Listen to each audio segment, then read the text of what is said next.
Bonjour à tous. L'avez-vous remarqué, quand un peuple change de langue, ce sont toujours ces élites, entre guillemets, qui trahissent, entre guillemets, les premières. Et prenons l'exemple de la France qui en offre une magnifique illustration. Sous l'Antiquité, nos ancêtres, les Gaulois, par les Gaulois évidemment, et quand ils sont passés au latin, cela ne s'est pas fait en un claquement de doigts. Les premiers qui sont passés au latin, ce sont les chefs gaulois. Pourquoi? Parce qu'ils ont compris que s'ils voulaient grimper dans l'échelle sociale de l'Empire romain, eh bien, il fallait maîtriser le latin. Poursuivons de quelques siècles, la France se constitue avec un roi de France qui parle français, mais dans les autres régions on parle d'autres langues. Et qui ont été dans ces régions les premiers à passer au français? Là encore, les notables.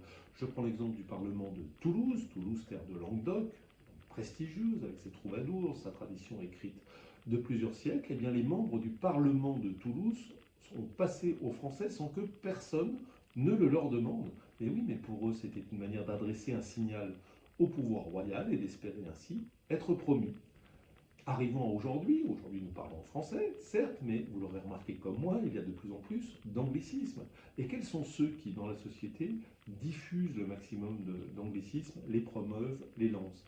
Là aussi, ce sont les membres des classes sociales les plus favorisées, les publicitaires, les journalistes parisiens, les chefs d'entreprise, les hommes politiques. Bon, Emmanuel Macron, il aime bien parler de la Startup Nation, de la French Tech, et lancer un pass culture écrit sans E à passe, à l'anglais, pour défendre la culture française.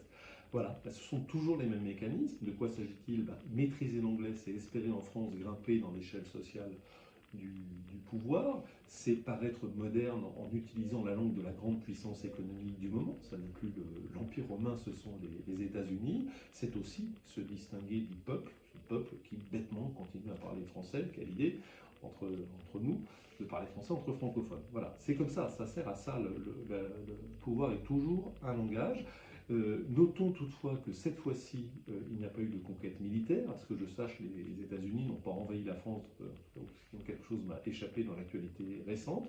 Non, ça se fait volontairement parce qu'un certain nombre de nos compatriotes considèrent que, par définition, le français serait ringard et incapable d'exprimer la modernité, ce qui est faux, évidemment, toutes les langues peuvent le faire, ça n'est pas un souci.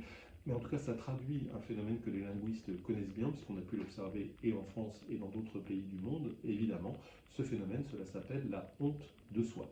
Voilà, plus de détails, comme d'habitude, sur la version écrite de ma lettre d'information de l'Express, sur le bout des langues. Pour la recevoir, vous allez sur le site de l'Express, vous abonner et vous la recevrez automatiquement chaque mardi. Je vous remercie et je vous dis à la semaine prochaine.